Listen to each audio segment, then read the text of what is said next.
गांव के एक बूढ़े को शहर के कुछ लोग घेर कर खड़े थे। आप बड़े लोगों का हमारे गांव की तरफ कैसा आना हुआ?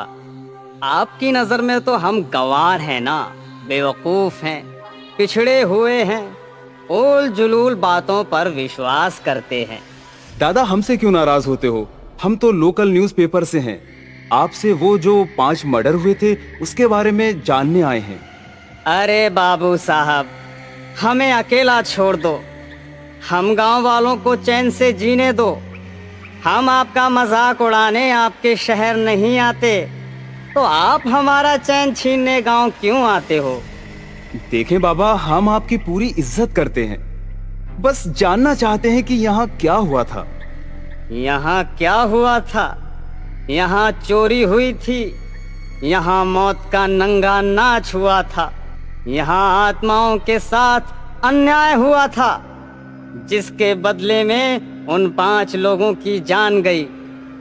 बाबा, थोड़ा आराम से समझाइए ना। तो सुनो, हमारे गांव में एक प्रथा है, हम मरने वालों को गाड़ देते हैं। यही नहीं, उनके साथ उसके परिवार के कुछ गहने भी उसकी कब्र में डाल देते हैं, क्योंकि हमारे गांव का विश्वास है कि जब आदमी मर के दूसरी दुनिया में जाता है तो वो अपनी संपत्ति भी अपने साथ वहां लेकर जाता है। इसलिए उसके मरने के बाद उसकी कीमती चीजें उसी की कब्र में डाल दी जाती हैं।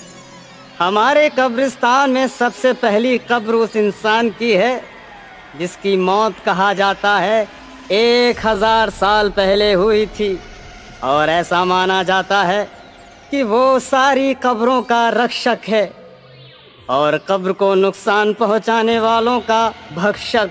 हम बचपन से ही इसी गांव में पैदा हुए और रहे, हमें आज तक किसी परेशानी का सामना नहीं करना पड़ा, क्योंकि हमें अपनी रीति रिवाज पर पूरा विश्वास था।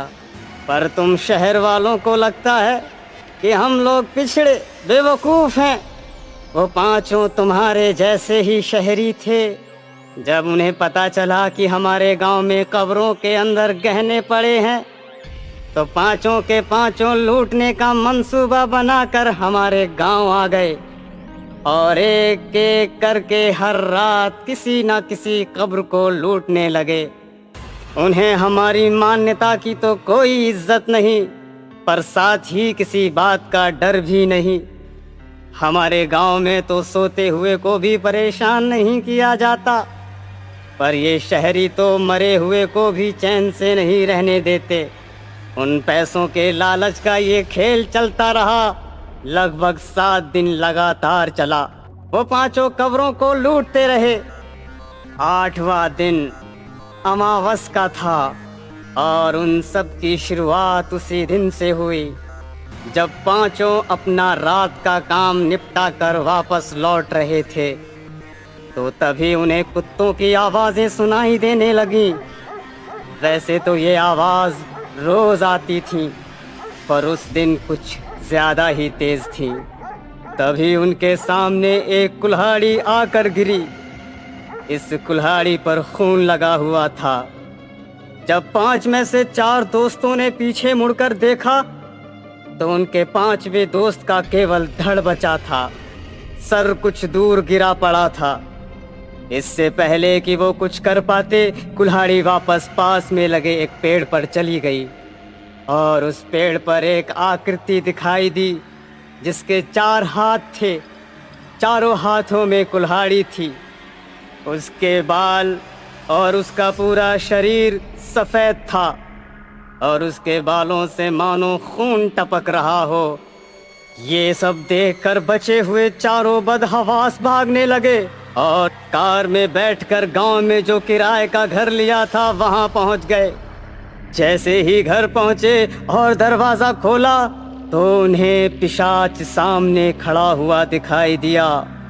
इससे पहले कि वो बाहर जाते, दरवाजा अपने आप बंद हो गया और देखते ही देखते कुल्हाड़ी और 2 लोगों के सर काट चुकी थी। अब 5 में से केवल 2 बचे थे। दोनों जैसे तैसे दरवाजा तोड़कर बाहर भागे पर दोनों इससे पहले कि अपनी कार में बैठ पाते, एक को कुल्हाड़ी लगी और उसका पूरा शरीर 2 भागों में बट गया। 5वां और इकलौता बचा हुआ आदमी कार लेकर भाग गया। आप शहर वालों को तो जो करना था कर दिया, बाकी तो हमें भुगतना था। हर रात वो पिशाच किसी ना किसी को दिखाई देता और बोलता, मेरा काम खत्म नहीं हुआ है, मैं बिना काम खत्म किए अपनी कब्र में नहीं सो सकता।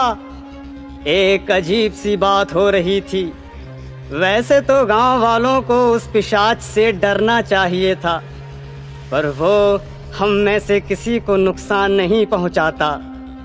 और तो और वो कभी ना किसी का रास्ता रोकता, ना किसी पर हाथ उठाता। वो बस जब कभी किसी को दिखाई देता तो मानो विनती कर रहा है कि जैसे तैसे उसका काम खत्म हो जाए ताकि वो वापस आराम करने जा सके। तभी हमने गांव में एक पंचायत बुलाई। गांव के सारे बड़े बैठे और जब हम सब ने पता लगाया तो पता चला कि ये चोर 5 थे, जिसमें से केवल 4 मारे गए थे।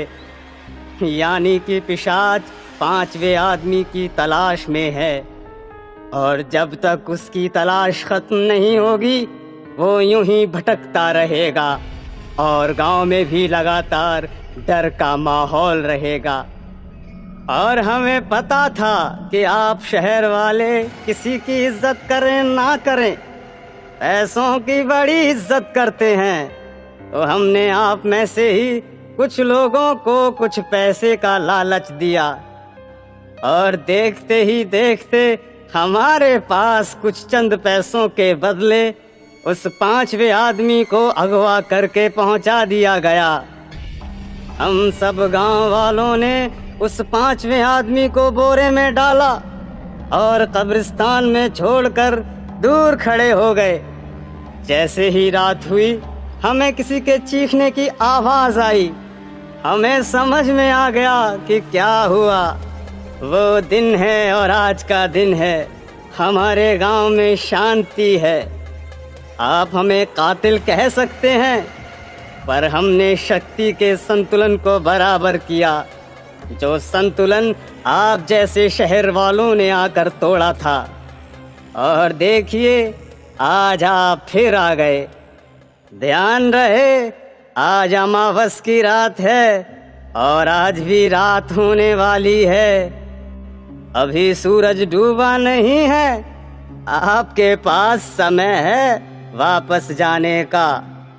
बाकी आपकी मर्जी, पर हम किसी बात के लिए जिम्मेदार नहीं होंगे। मनोहर का घर पुराने कब्रिस्तान के पीछे था। वो रोज उस कब्रिस्तान को पार करके ही अपने काम पर जाता था। मनोहर के घर की छत से वो कब्रिस्तान अच्छी तरह से दिखता था। मनोहर के 2 बच्चे थे और दोनों ही बड़े शैतान थे। बड़े बेटे का नाम रॉकी और छोटे बेटे का नाम विकी था। एक बार गर्मी की छुट्टियों में रॉकी और विकी की बहन सोनिया भी आई हुई थी। तीनों मिलकर रात के 12:30 बजे एक रूम में ट्रूथ एंड डेयर खेल रहे थे। बताओ सोनिया, तुम ट्रूथ लोगी या डेयर? मैं अगर डेयर लूंगी तो तुम लोग मुझे कुछ खतरनाक करने को तो नहीं कहोगे? अरे वो हम कैसे बता सकते हैं, तुम लेकर देख लो। ठीक है, तो मैं डेयर लेती हूँ। ये हुई ना बात। जाओ छत पर से घूम कर आओ, और हाँ, छत पर जो फूल का पौधा है उससे तुम्हें फूल तोड़कर लाना पड़ेगा, तभी हमें पता चलेगा कि तुम छत पर से आई हो। तुम्हारी छत से तो कब्रिस्तान दिखता है। नहीं, मैं नहीं जाऊंगी। नहीं नहीं नहीं नहीं नहीं नहीं नहीं, अब तो जाना ही पड़ेगा, वरना कल दिन भर हम तुम्हें जो भी काम बोलेंगे वो तुम्हें करना पड़ेगा। बताओ तुम्हें क्या मंजूर है, बताओ। इससे अच्छा तो मैं छत पर से कब्रिस्तान देखकर ही आ जाऊंगी। सोनिया छत पर जाती है।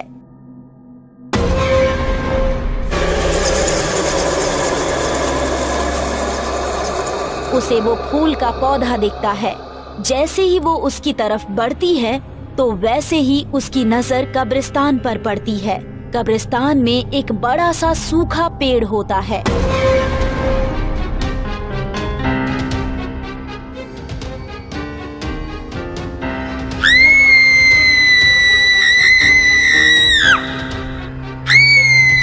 वहीं बेहोश हो जाती है।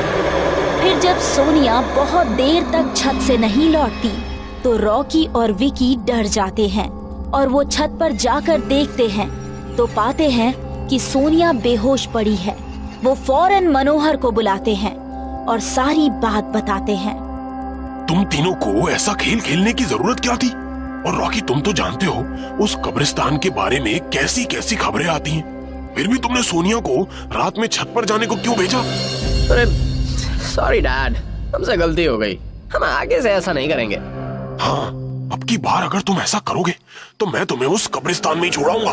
अच्छा सोनिया बेटी, तुम ये बताओ, तुमने ऐसा क्या देख लिया था कि तुम वहीं बेहोश हो गई? क्या तुम्हें चमगादड़ इतने डरावने लग गए?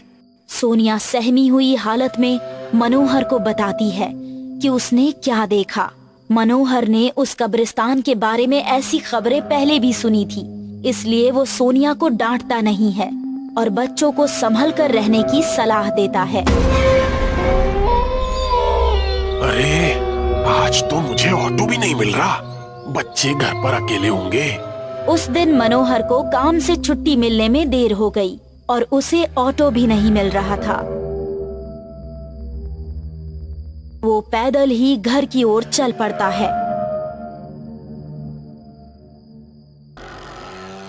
विकी, तुम्हें क्या लगता है सोनिया ने जो कहा वो सच है? मुझे तो लगता है वो केवल बातें बना रही है। उसका भ्रम हो गया यार। अरे नहीं भाई, तुमने उसकी हालत देखी नहीं? एक दिन भी और यहाँ रुकने को तैयार नहीं हुई। मुझे लगता है उसने सच में कुछ तो देखा होगा। तो चलो हम जाकर खुद ही देख लेते हैं। कहाँ जाकर? अरे कब्रिस्तान में जाकर, और कहाँ। अरे भाई, तुम पागल तो नहीं हो गए? मुझे अपनी जान बहुत प्यारी है। मैं कहीं नहीं जाऊंगा और तुम भी मत जाओ। क्या भाई, तुम इतने से में डर जाते हो? ये भूत भूत जैसा कुछ नहीं होता। वो सब लोगों का भ्रम है। हम इतने सालों से कब्रिस्तान के बगल में ही रह रहे हैं। आज तक हमारे साथ तो कुछ नहीं हुआ। विकी के रोकने के बावजूद भी रॉकी कब्रिस्तान की ओर चल देता है।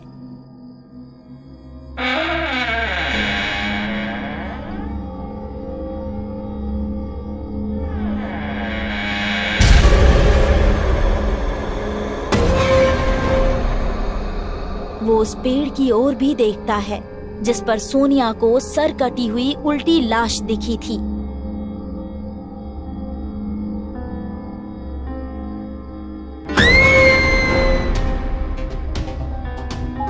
छोड़ दो, मुझसे गलती हो गई।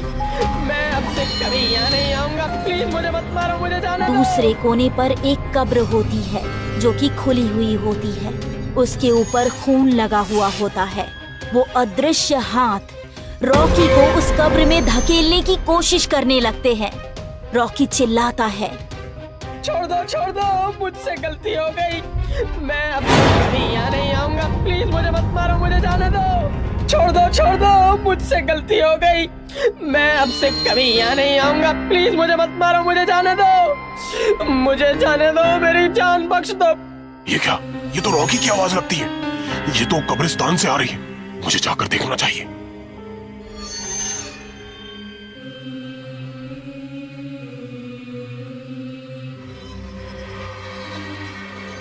रॉकी भी वहां नहीं होता।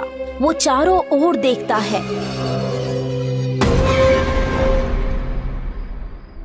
वो घर लौट कर आ जाता है। विकी, रॉकी कहाँ है? पापा, वो मेरे बार बार मना करने के बाद भी रॉकी कब्रिस्तान की ओर चला गया। वो जानना चाहता था कि सोनिया जो कह रही थी वो सच है या नहीं। क्या? हमारे पास समय बिल्कुल नहीं है। जाओ घर के मंदिर में जो शंख में जल रखा है वो जल्दी से लेकर आओ। हमें रॉकी को खोजने कब्रिस्तान जाना पड़ेगा। विकी वो जल लेकर आता है। मनोहर और विकी कब्रिस्तान जाते हैं। मनोहर जल छिड़क देता है। उसे किसी के घसीटने के निशान दिखाई देते हैं। उस निशान का पीछा करते हुए मनोहर उस कब्र तक पहुंच जाता है। मनोहर कब्र के आसपास वो जल छिड़कता है।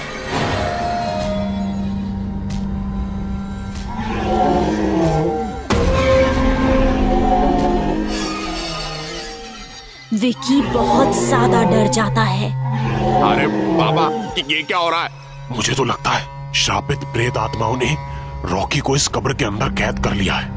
हमें उसे जल्दी से निकालना होगा। तुम ये पवित्र जल आसपास छिड़कते रहो, इससे हमें वो प्रेत आत्माएं कोई नुकसान नहीं पहुंचा पाएंगी। मैं कब्र को खोलने की कोशिश करता हूँ।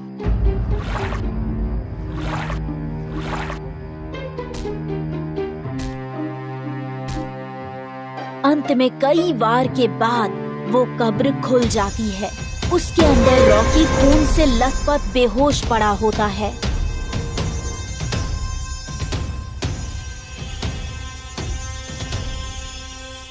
मनोहर रॉकी को लेकर हॉस्पिटल जाता है। उसकी हालत बहुत सीरियस होती है। उस दिन के बाद मनोहर उस घर को छोड़कर शहर से दूर एक दूसरे घर में रॉकी और विकी के साथ रहने चला जाता है। एक रात की बात है। मनीष अपनी कैब चला रहा था। उसे किसी सवारी की तलाश थी। काफी देर ढूंढने के बाद भी उसे कोई नहीं मिला। वो धीरे धीरे गाड़ी चलाकर कब्रिस्तान के पास आया और सिगरेट पीने लगा। आज का तो दिन ही खराब है। आज ना कमाई हुई है और ना कोई टिप मिली। और बस तभी कब्रिस्तान का गेट खुलने की आवाज आई और फिर मनीष की गाड़ी का दरवाजा खोलकर कोई अंदर बैठ गया। पीछे घूमने की गलती मत करना। मुझे बांद्रा के कब्रिस्तान छोड़ दो। तुम्हें अपना किराया मिल जाएगा, पर अगर गलती से भी तुमने मुझे देखने की जुर्रत की तो मैं तुझे भी अपने साथ ले जाऊंगी। उस सवारी की आवाज इतनी डरावनी थी कि मनीष घबरा गया। वो समझ गया कि वो सवारी कोई इंसान नहीं है। डरा सहमा मनीष परेशान था। उसके पसीने छूट रहे थे। वो चुपचाप गाड़ी चलाता रहा। जब वो बांद्रा के कब्रिस्तान पहुंचा, उसने जोर से ब्रेक लगाई। उसकी धड़कनें अब तेज तेज थी। डर के मारे वो थरथराने लगा। पीछे मुड़ने की गलती मत करना। कैब का दरवाजा खुला और वो सवारी बाहर चली गई। दरवाजा बंद होते ही मनीष ने एक्सेलरेटर दबाया और रफ्तार से गाड़ी चलाने लगा। कब्रिस्तान से काफी दूर आकर उसने अपनी गाड़ी रोक दी और लंबी सांस भरी। शांत होकर जब उसने बैक सीट पर देखा तो वहाँ एक सोने का कॉइन था। वो सवारी कौन थी? कोई इंसान थी या डायन? जो भी थी, मुझे सोने का सिक्का दे गई। उस रात मनीष रात भर उसी सवारी के बारे में सोच रहा था।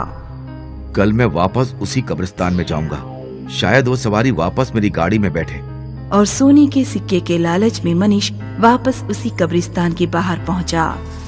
पिछली रात की तरह आज भी कब्रिस्तान का गेट खुलने की आवाज आई और मनीष की कैब का दरवाजा भी खुला। पीछे घूमने की गलती मत करना। मुझे बांद्रा के कब्रिस्तान छोड़ दो। तुम्हें अपना किराया मिल जाएगा, पर अगर गलती से भी तुमने मुझे देखने की जुर्रत की तो मैं तुम्हें भी अपने साथ ले जाऊंगी। आज मनीष को पिछली रात जैसा डर नहीं था, क्योंकि उसके दिमाग में सोने के सिक्के का लालच था। वो अच्छे से गाड़ी चला रहा था। उसने गाड़ी बांद्रा के कब्रिस्तान के बाहर लगा दी। पीछे घूमने की गलती मत करना। पिछली रात की तरह वो सवारी उतर गई और मनीष गाड़ी लेकर निकल गया। बैक सीट पर मनीष को फिर से सोने का सिक्का मिला, जो देखकर मनीष बहुत खुश हुआ। फिर ये रोज का सिलसिला बन गया। मनीष दिन भर सोया करता, रात होते ही गाड़ी निकालता और कब्रिस्तान के गेट पर पहुंच जाता। वो सवारी अंदर बैठकर वही बोलती है। मनीष उस सवारी को बांद्रा कब्रिस्तान छोड़ता है और रोज उसे एक सोने का सिक्का मिलता है। धीरे धीरे मनीष सिर्फ कब्रिस्तान की सवारी के लिए ही गाड़ी चलाता था। उसके पास काफी पैसे थे। उसने नई कैब खरीद ली थी। ये सब उसका दोस्त दानिश देख रहा था। यार चल, आज गाड़ी नहीं चलानी। नहीं यार, आज मेरा मन नहीं है। पता करना पड़ेगा कि आखिर में मनीष के हाथ कौन से चिराग का जिन्न लगा है। और फिर एक दिन दानिश ने मनीष को अपने घर बुलाया और उसे खूब दारू पिलाई। मनीष को चढ़ चुकी थी। आजकल तू दिखता ही नहीं। तेरे पास इतने पैसे कहाँ से आ रहे हैं? कब्रिस्तान से। तुझे कब्रिस्तान में कोई खजाना वजाना मिल गया है क्या? नहीं रे, सवारी मिली है। कब्रिस्तान में कौन सी सवारी? दारू के नशे में मनीष ने दानिश को कब्रिस्तान की सवारी के बारे में बता दिया। रोज एक सोने का सिक्का? हाँ। दानिश को कब्रिस्तान की सवारी का राज पता चल गया और साथ ही साथ सोने के सिक्कों का लालच उसके मन में घर कर गया। मनीष जब अपने घर गया तो दानिश ने अपनी योजना बनाई। मनीष रोज 10 बजे उस कब्रिस्तान के गेट पर जाता है। मैं उससे पहले ही वहाँ पहुँच जाऊंगा। हो सकता है वो सवारी जल्दी बाहर आए और मेरी गाड़ी में बैठे और मुझे सोने का सिक्का दे दे। अगले दिन शाम होते ही दानिश उस कब्रिस्तान के गेट पर पहुंचता है। कुछ समय इंतजार करने के बाद दानिश को भी कब्रिस्तान का गेट खुलने की आवाज आई। फिर दानिश की कैब का भी दरवाजा खुला और कोई अंदर बैठ गया।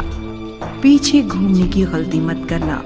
मुझे बांद्रा के कब्रिस्तान छोड़ दो, तुम्हें अपना किराया मिल जाएगा।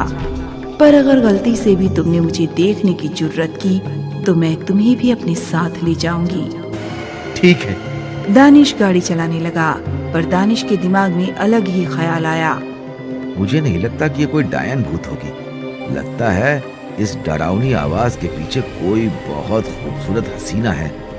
शायद आवाज बदलकर मुझे डराने की कोशिश कर रही है। और क्या, भला आजकल डायन चुड़ैल। पीछे घूमने की गलती मत करना। नहीं नहीं, मैं नहीं घूम रहा। दानिश सोच में पड़ गया कि आखिर उसके मन की बात उस सवारी को कैसे पता चली। दानिश गाड़ी चलाता रहा। कुछ देर बाद दानिश ने सोचा उसे सवारी देखने के लिए पीछे घूमने की क्या जरूरत है। उसने रियर रिवर मिरर को घुमाया और पीछे बैठी हुई सवारी को देखकर उसकी आंखें फटी की फटी रह गई। बचाओ! मैंने कहा था पीछे घूमना मत, तुमने मेरी बात नहीं मानी। अब तुम्हें मेरे साथ कब्रिस्तान चलना होगा। बचाओ! वो डायन दानिश के कार के बोनेट पर आ गई। दानिश ने झट से ब्रेक मारा और वो डायन कांच तोड़कर अंदर आ गई। दानिश के शरीर से उसकी आत्मा निकाल ली और फिर उस आत्मा को अपने साथ कब्रिस्तान ले गई। अगली सुबह मनीष ने दानिश की लाश देखी और वो समझ गया कि क्या हुआ होगा। आज के बाद मैं कभी कब्रिस्तान के आसपास भी नहीं भटकूंगा। जरूर दानिश ने उस डायन को देख लिया होगा। कब्रिस्तान की ये सवारी अक्सर अपने शिकार पर निकलती है।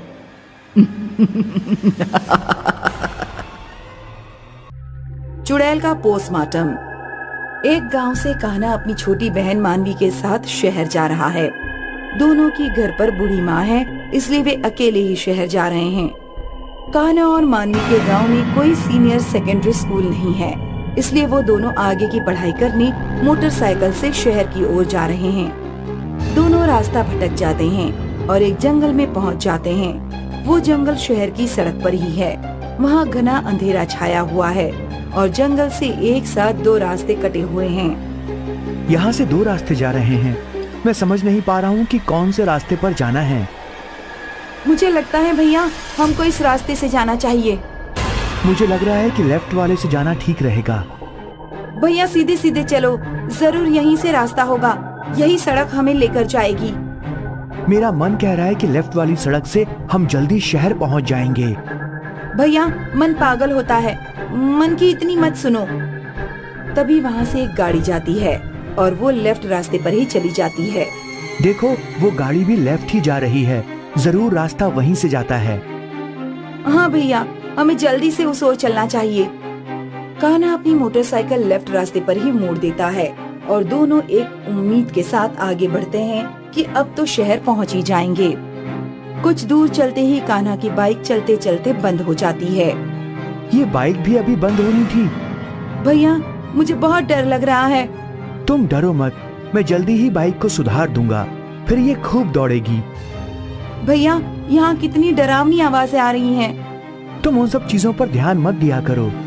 भैया मुझे सच में ही डर लग रहा है। देखो अब तुम मुझे सारा ध्यान इस मोटरसाइकिल को ठीक करने में लगाने दो। ठीक है भैया। कान्हा अपनी बाइक ठीक करने में लग जाता है। तभी मानवी का ध्यान खुद से 100 मीटर पर खड़ी उसी गाड़ी पर जाता है। मानवी ये देखकर बिल्कुल सहम जाती है, क्योंकि उसे गाड़ी के पास एक बहुत लंबे पैरों वाली चुड़ैल खड़ी दिखती है। मानवी की चीख निकल जाती है, चुड़ैल, चुड़ैल! कहाँ है चुड़ैल? वो देखो भैया, गाड़ी के पास। कान्हा गाड़ी के पास देखता है, लेकिन उसे कुछ दिखाई नहीं देता।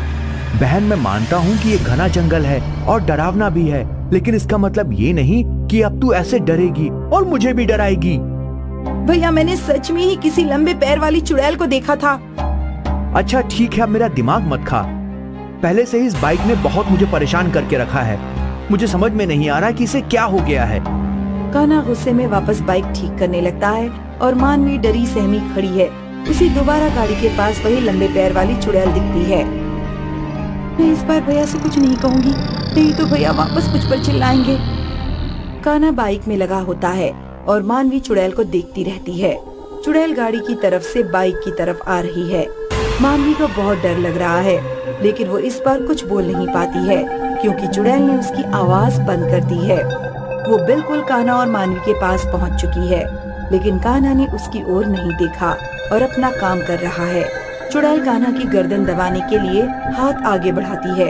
तभी मानवी कान्हा को हाथ से धक्का दे देती है और कान्हा की नजर चुड़ैल पर पड़ जाती है, लेकिन कान्हा को चुड़ैल नहीं दिखती, बल्कि एक आदमी दिखता है। हाँ भाई साहब, बोलो। अरे आपकी बाइक में कोई परेशानी है तो आप आ जाओ, दोनों साथ साथ ठीक करते हैं। आपकी गाड़ी में कुछ हो गया है क्या?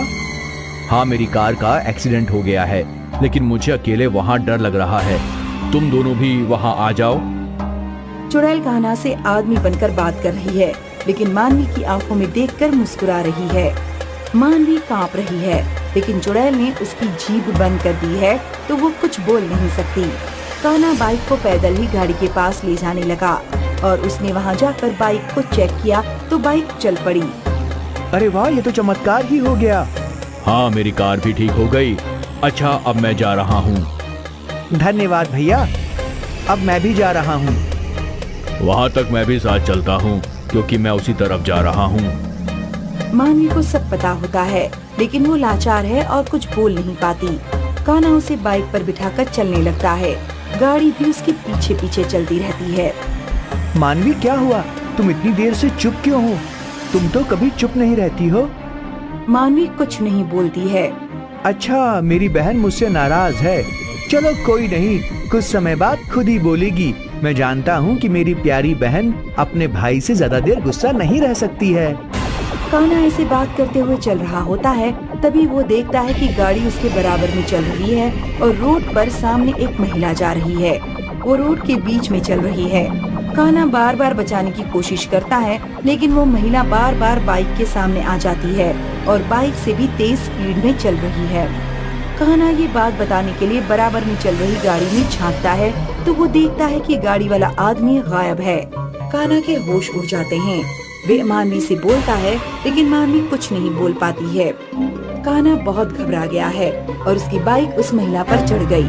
दोनों बहन भाई को चोट लग गई और फिर वो महिला लंबे पैरों की चुड़ैल में बदल गई। उसने एक हाथ से गाड़ी को उठाया और उसे टेम्पररी हॉस्पिटल बनाया और दोनों भाई बहन का जिंदा होते हुए ही पोस्टमार्टम कर दिया।